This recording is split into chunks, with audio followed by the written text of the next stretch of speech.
I'm so excited to introduce you to my guests for this segment. They are Eric and Dr. Sakeisha Hylick, and the co-founders of Ultimately You, marriage and relationship success strategists and certified life coaches. Minister Eric and Dr. Sakeisha are frequently called upon because of their innate ability to help their clients achieve breakthroughs in their relationship struggles. Whether you are experiencing challenges in your relationship spiritually, emotionally, and or financially, the Hylicks deliver proven systems to break unproductive behavioral patterns and create lifelong change. The Hylicks demonstrate firsthand what it means to rebuild trust, overcome obstacles, bounce back from bankruptcy, and focus on forgiveness amid balancing business, family, faith, and finances. Welcome, you guys. How are you doing? Oh, we're doing great. Doing How great. are you? How are you? So good. So good. So excited to have you guys. So I just read your super fancy intro. But what would you really like Summit viewers to know about the Hylicks? I'd say we're like any other couple. We've had our fair challenges, ups and downs, and had those moments where we kind of took a step back and kind of looked at each other like, what have we gotten ourselves into? Yes. But through that process, through all of it, we just had to learn to grow. We learned to grow together. We learned to fight for what we believed in. And we were dedicated to the marriage and wanted to do whatever we needed to do in order for it to win. So, like everyone else, it's an on-the-job training, constantly learning, forever a student. What about you? Yes, you said it. And it is. It's a reality TV show in real life. That's right. I think a lot of us could be in a reality TV show and be pretty darn entertaining.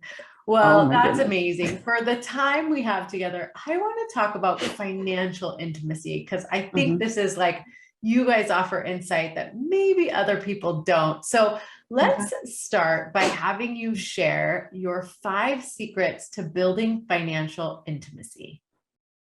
Oh, okay. Well, before we go there, I guess we talk about the intimacy piece itself. Of course, like you said, we have a different dynamic than most couples because not only that we're together in marriage, but we're together in business. So we have to be open and honest about our finances in business. So we got to talk about being spenders, savers, and we got to talk about the Amazon packages that come to the door and weren't expected. We have to talk about that. Let's focus on them, not on me. Let's focus on them. Go ahead, babe. No, but I mean, honestly, when we think about intimacy, we talk about that state of being vulnerable, exposing yourself to your partner, your flaws, your imperfections. And a lot of times when you hear people talking about intimacy, you hear them talking about physical intimacy, emotional intimacy, spiritual, but we never really talk a lot about the financial part. And we think about what's really impacting the majority of these divorces, why we have almost a 50% divorce rate. The majority of it, a lot of it has to do with finances because we're not necessarily being vulnerable with our spouses in regards to our flaws when it comes to finances.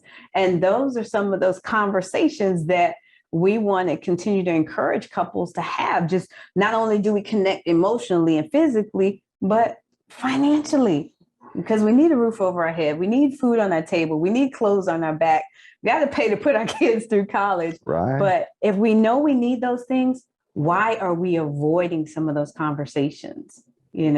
It's really just important to be in an environment in which you can share your likes, you can share your hopes, your dreams, you can be vulnerable about your goals when it comes to finances, because that's really, really important. But we do have a 5 pillars that we talk about.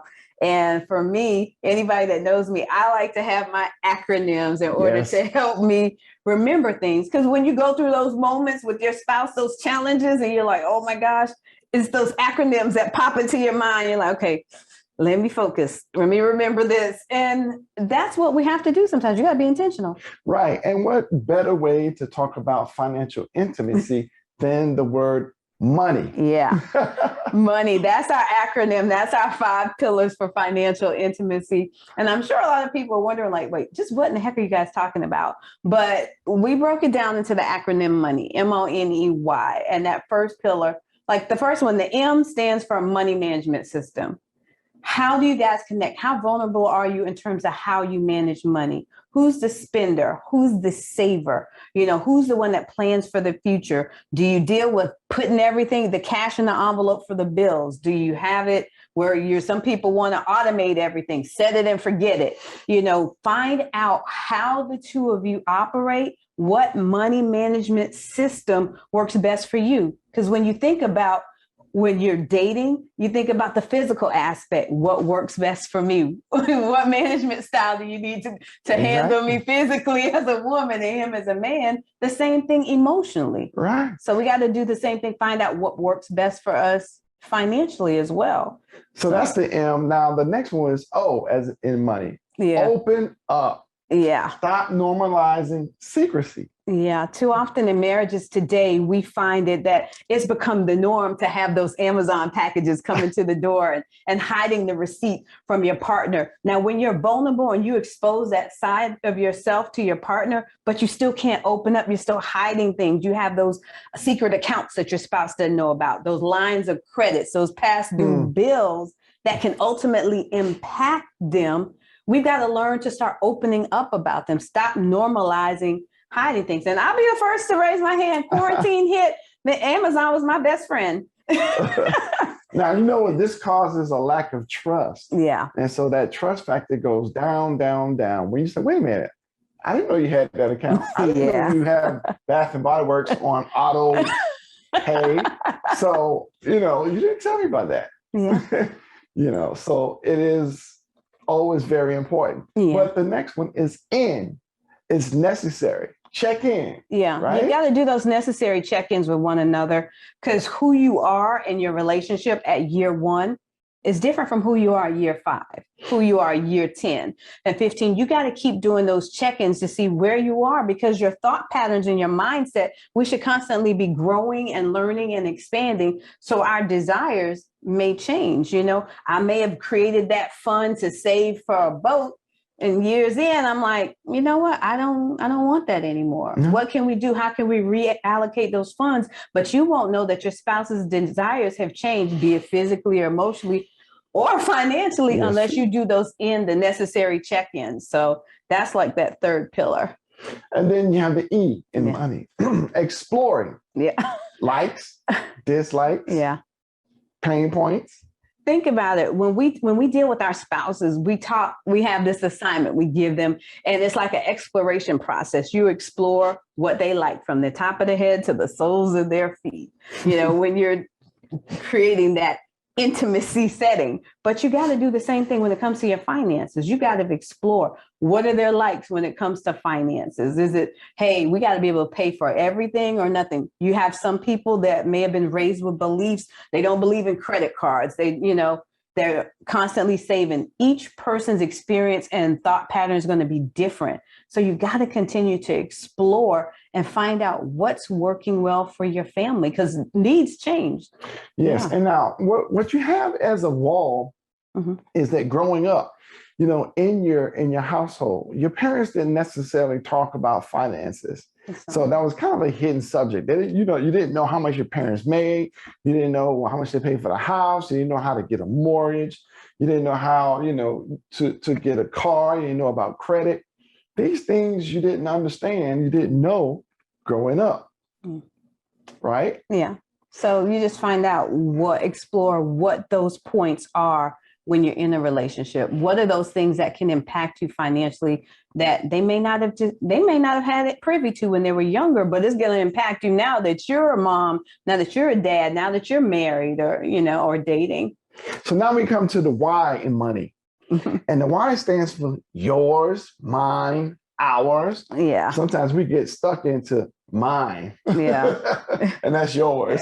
But there's no greater way for a couple to connect than to have those things established. If you think about it, when we help couples plan for their financial futures, we've had couples coming to us where, the spouse passed away unexpectedly. And when they didn't have those conversations, and the wife's finding out, hey, there are these accounts, but I didn't know anything about it. I don't have access to it. And here you are how do that's one of those moments you're grieving your spouse, but then you feel like the trust has been broken, but you hadn't had those conversations. So start understanding yours, mine, and ours. That can be your account, but I should at least still know about it as a spouse in case something happens, something for the kids. So that's what creates those intimate moments, having those conversations where you're being open. So you talk about your money management, you're open, you necessarily do those check-ins on a regular basis, you explore and talk about that yours, mine, and ours. So when we talk about financial intimacy, just remember the word money. So good, you guys. That is a crazy, amazing framework. I really like it. I feel like you touched on some really important points, but I want to go back and somebody's watching this and they're like, oh man, we have not had a lot of these conversations. Like we need to really buckle down, write down the word money and make sure that we're having, that we've touched on all of these things. Where do you suggest they start? How can they just begin the process of introducing that acronym to their partner and making sure that they're hitting on all those things? Well, I know a lot of times when couples are thinking about connecting, we have to be just as respectful when it comes to those conversations as you would in a business. Schedule a time. There's some things I'd like to talk to you about, regards to our finances, write down a few lists. And one of the things we always tell our couples, try to keep it brief. Some people, everybody's learning style is going to be different. If you hit your partner with 10 things you're concerned about, you may lose them around number 2 or number 3. So it might be that you just have to have small conversations on a regular basis. Pick the one, 2 or 3 things you want to talk about, set that timer and focus on it. What are your concerns? What are your goals?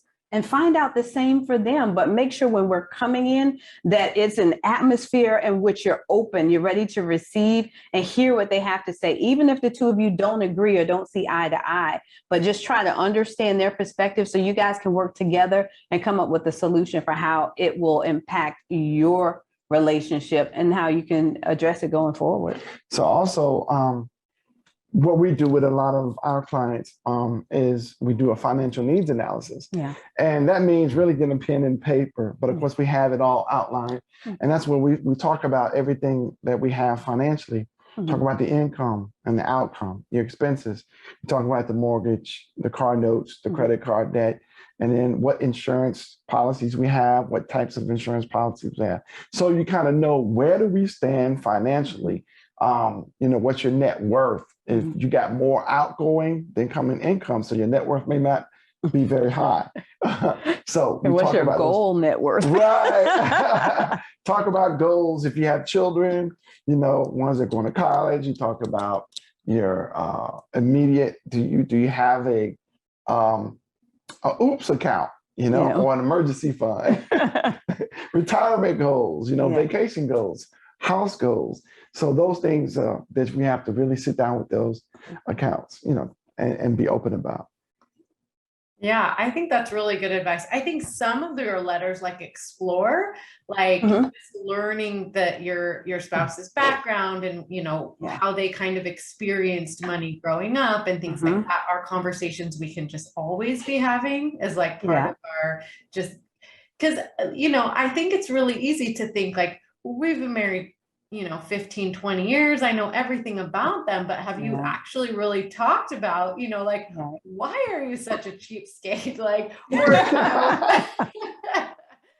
like, I know for my husband and I, that was a really eye-opening conversation or series of conversations that we like to have is, like going out to eat.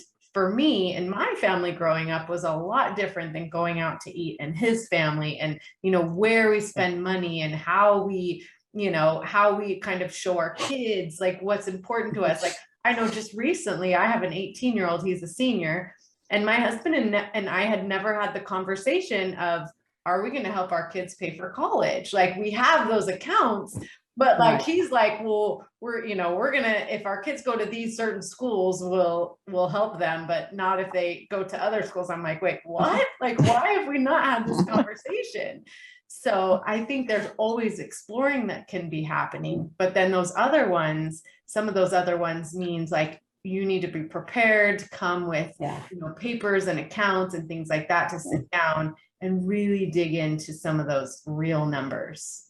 Yeah. And it helps just, sometimes it's general conversations. It took us a while to get to the point where we were on the same page financially. I grew up in a household where my parents eventually were divorced, but my dad dotted every I, every T. He could tell you where every cent went. And if he gave it to you, you received an IOU, even if it's for $20. My mom was, hey, if I have it, you need it, you have it. Get it back to me whenever. So I saw both dynamics. Mm-hmm. So I was bringing both of those dynamics into the relationship. And where he was more so, I have to live, according to a budget. And I was, I had those moments where, I'm saving them. It's like, no. And so we had to recognize what was going to work for us. And it was a challenge. I think it's always a challenge, right? Yeah. So great. You guys, so helpful. All right. Let's get personal for just a second. Okay. I've asked all my presenters the same question, but let's imagine that one day you realize you wake up and you're like, man, we've let, house stuff and business stuff and kid stuff come between and take precedence over each other. And so you're feeling in a rut and disconnected. What would you guys personally do to restore that intimacy, that connection, and get back on the same page? Well, that's something that we have to do on a regular basis.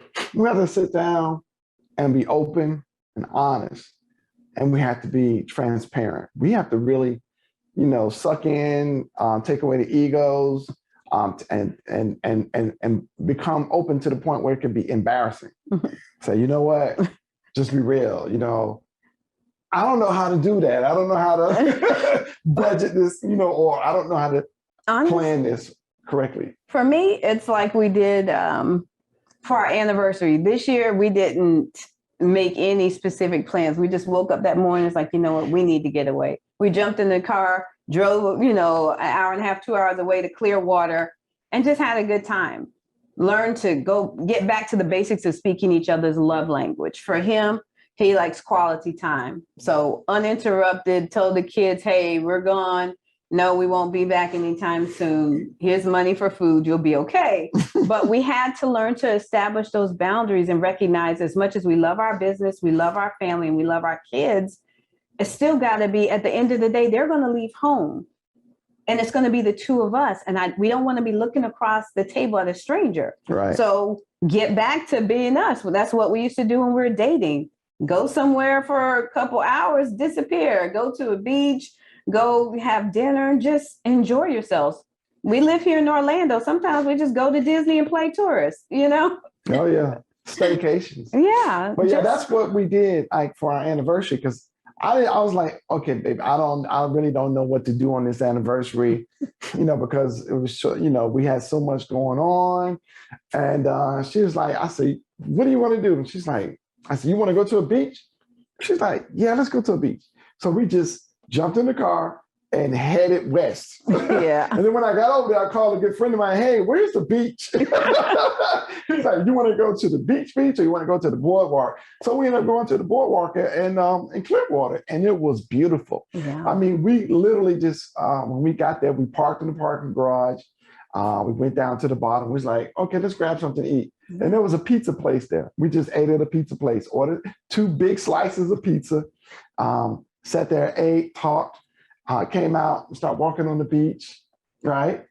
Just learn to throw caution to the wind and enjoy each other's presence. We went to the beach, we went out to eat. It started storming like crazy. We were like, hey, you know what? Let's do something else we haven't had an opportunity to do. So just learn to have fun again and establish those boundaries and just focus on the two of you. Let everything else kind of roll to the wayside. It'll be okay. Just get back to enjoying one another, speaking each other's love language. And I know I had a great time. Yeah. Now that was totally different, because the prior anniversary, I had it planned. I had the hotel. I had bought like a new ring. I had some new necklace. I had reservations. So everything was planned. That's why I was like, baby, I don't know what to do. It was just spur of the moment. So just be creative. Yes. That's what I love about that story is there's the element of adventure. Like neither of you knew what you were doing. You were just kind of going with the flow and being with each other in the moment. I think that goes miles and miles for intimacy. So awesome. You guys, thank you so much for spending time with us. And let the viewers know where they can learn more about you guys, Marriage Can Win, and all of the wonderful things that you guys do in the world. Well, we're on all forms of social media under Instagram, Facebook, LinkedIn, and Twitter under Marriage Can Win. Or they can definitely connect with us via our website at marriagescanwin.com. So that's marriages with an S. Or under the Marriage Can Win online platform academy, where we allow couples to help them build their marriage from the comfort of their own homes. So that's pretty much where they can reach us. Anything that's Marriage Can Win. Amazing. Thank you guys so, so much. To learn more ways to deepen your intimacy and strengthen your relationship, make sure you watch this video next.